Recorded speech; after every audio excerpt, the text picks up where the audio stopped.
Hi everyone, my name's Georgie Bullen and I'm a content designer in PDS and I'm also one of the co-chairs of ParliAble. Now later this month we'll be celebrating Global Accessibility Awareness Day, and to help us celebrate, ParliAble thought it would be a good idea for us to create a short video on some of the simple things you can do to help make your documents accessible to everyone. So we're going to dive straight in and hopefully this will work and you'll be able to see my screen. But the first thing I wanted to cover was on headings. Now, a lot of the time people think that by doing exactly what I've done with this highlighted text, by making it big and bold, that means that you've made it a heading. And that may be the case for people with no access requirements. But if you use screen reader technology, like many people with visual impairments do, to help read text on the screen and navigate through documents and web pages and so on, your screen reader will not pick up on this as a heading, which means that you're not able to kind of navigate through the document properly and skim read and understand where certain sections of document begin and end and so on. So it's really important that these are formatted correctly. When you create a document, you should always have one H1, heading 1, which is your title. And after that, each kind of new idea should be a H2, a heading 2. If there are then subheadings underneath those headings, they should be heading 3 or heading 4 if they're subheadings under a heading 3. I promise this does all make sense when you then see the structure of the headings. So for me in this document, if I wanted to make this line a heading, as I've already done my heading 1 as the title of making an accessible document, and I've made headings a heading 2, I would highlight this text, go up into Styles, which is under the Home tab, click down to heading 3, and there you go, that has become a heading 3. Now, the way you can review the structure of your heading is by opening the navigation pane. So if you go into View, you'll see a box here next to navigation pane, click that, and up on the left-hand side of your screen, you will be able to see the structure of all of your headings. And this is how screen reader technology will be able to interact with your document effectively. So this is really important, but it also can just help from a kind of style and content point of view to be able to look as a whole at whether your content is kind of following a logical order, and whether your headings are working the way you want them to. So it's a useful tool anyway.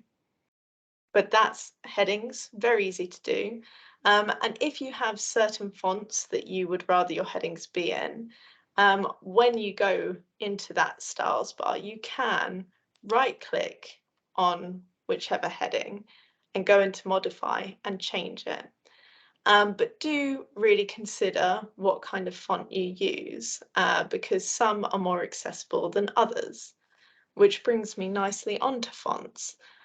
So accessible fonts tend to be, or the most accessible fonts are sans serif fonts. And this includes Arial, which is what I've used in this document. There are many others, so you can always Google them to find one that you like and that suits you. But it just means that it's the easiest for everyone to read. Another thing to be aware of is avoid using block capitals, because this is actually harder for people to read than having the mix of lower and uppercase. A lot of people don't think that because they think block caps is big and bold, but actually we use the kind of tails of G's and the shape of words to be able to read them easier. So do try and avoid that. Next is moving on to descriptive links. Again, one of the ways that people can navigate through your page if they use a screen reader is by jumping through headings and also jumping through links. A lot of the time, people like to write out, click here, right click and just add a link to that. If you use a screen reader, it may be that you then access a document and all you hear are click here, click here, click here, with no context. Whereas you should be able to listen to just the highlighted link and understand what it means. So if I wanted to say complete,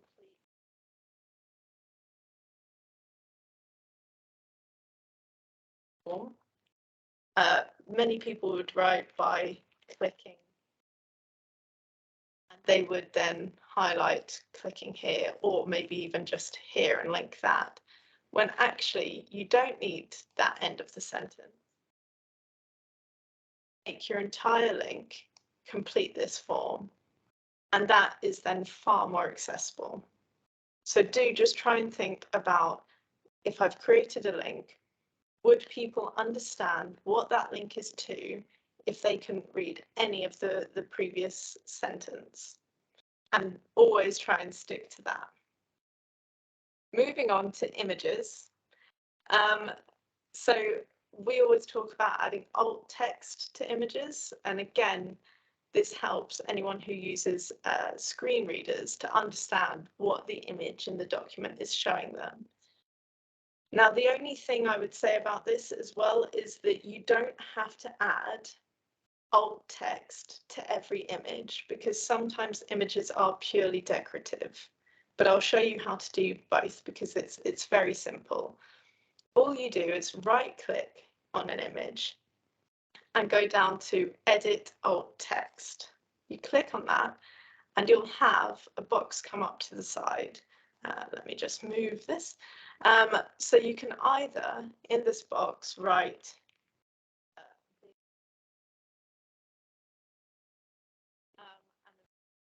just by exiting, and that's your alt text done. But if it is purely decorative and doesn't add any kind of information or helpful context to your document, just click the box, mark as decorative. And that means that anyone using a screen reader, their screen reader will just skip past that image rather than them wondering, am I missing out on something here? So it's very easy to do. Next, we are talking about aligning text. It's really simple, just keep text left aligned. And that's because it helps if your text is consistent. People with all sorts of different conditions will find it easier to be able to just go down a document and know that they will see things from left to right. They don't have to jump around the page. Next, we're talking about using colour. Now, this may seem obvious with me now mentioning it, but a lot of the time people can try and use colour to indicate meaning or mistakes. For instance, it says do not in red, and I've gone for a lovely multicoloured colour here, but obviously a lot of people are colourblind. It's not very clear, and it's not always very easy to understand what you're trying to indicate by that colour. So if there are mistakes, you'll use some other tools, either track changes and make changes, or highlight and add notes to areas. Don't just use colour to indicate any kind of meaning. Now, tables.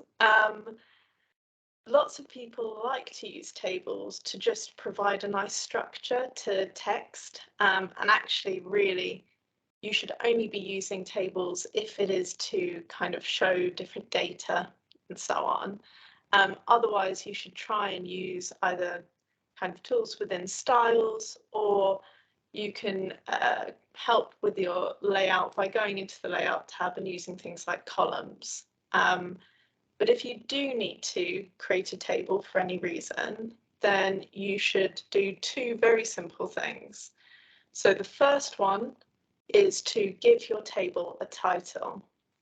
So to do this, you right click on the table and go into Insert Caption. And then very simply, I can put my caption, and straight away you'll then have a title for your table. The next thing to do is to identify the header row. So I'll highlight this top row and right click. I'm going to then go into table properties.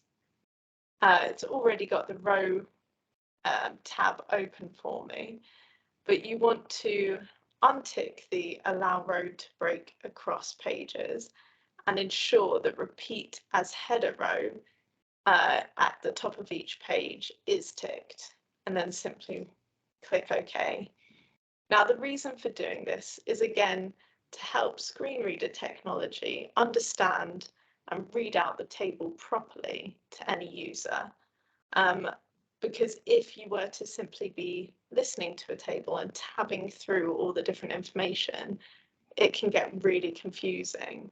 Whereas if this is labeled correctly, if I tab through and get to the point where I'm in, row 3 within column 3, it will tell me what row I'm in and give me the relevant headings so that I have some context to the information. So those are the main kind of things to think about when you're formatting your documents. But two other kind of tips and points that I would just raise are, firstly, avoid writing big blocks of text with very long sentences, because this can be really challenging and make any document actually quite inaccessible for anyone. Doesn't matter whether you have a visual impairment, dyslexia, or any sort of different condition. By breaking up text, by shortening sentences, it's easier for everyone to understand. And the same goes for my second point, which is around using simple language. Try to avoid complicated jargon, because again, that can make things difficult for anyone and make your document, your information, really challenging to digest. So if you can use simple language in short sentences and in short paragraphs, that will make your document easier for people to absorb. And my final thing is around checking accessibility.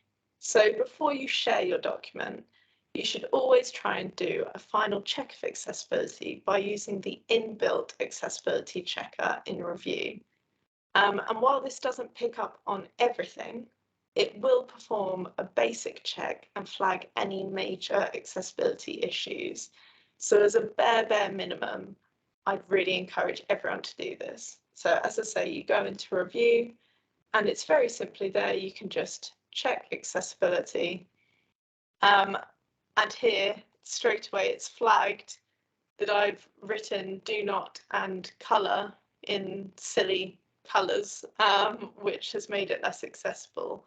So it's flagged that, but other than that, there are no issues with this document because I've been going through and making changes. So really, that's it. I hope that this kind of simple talk through is useful to you all. By all means, it's not everything that you can do, but it's a few simple, easy changes that we can all make to make our documents more accessible and inclusive to everyone. Thanks very much. Bye.